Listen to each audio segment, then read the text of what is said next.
Des kilomètres par dizaines, eux, ils vont les parcourir, les 220 participants et participantes aux 24 heures de Brive. Une épreuve assez incroyable. Le départ a été donné ce matin pour un circuit autour de la place de la Guerre. Le record à battre, 270 km pour les hommes, 239 pour les femmes.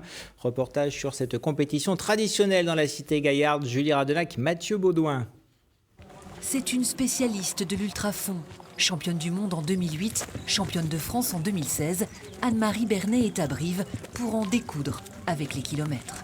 J'aimerais bien relier avec des 220 km, des choses comme ça, par rapport à ces derniers temps où je n'avais peut-être pas été aussi performante. Car les 24 heures, ce n'est pas un chrono, mais une distance. Et toutes celles qui franchiront les 207 km ont une chance de rejoindre l'équipe de France. Pour cela, il faut taper dans l'œil de ces chasseurs d'athlètes, les sélectionneurs de la Fédération française d'athlétisme.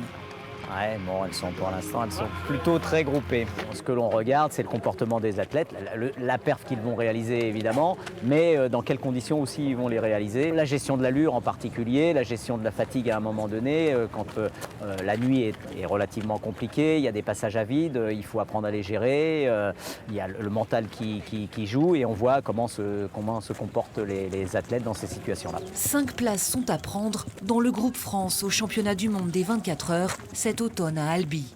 Dans le viseur de nos sélectionneurs, la Montpelliéraine Chloé Conny. J'ai vu sur le dernier championnat de France, j'ai vu que cette fois-ci, elle avait vraiment le mental.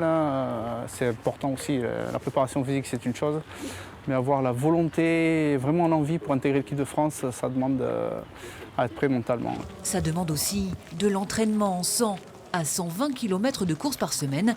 À la clé peut-être un podium, ici dans ce championnat de France, et un ticket pour le championnat du monde. C'est un rêve, mais c'est loin encore, c'est 24 heures, donc je préfère me concentrer là sur ma course et on verra. Blessures, fatigue, baisse de morale, 24 heures, c'est long alors que les athlètes parviendront au bout de la nuit, au bout d'elles-mêmes. Fin de la lutte à 10 h demain matin.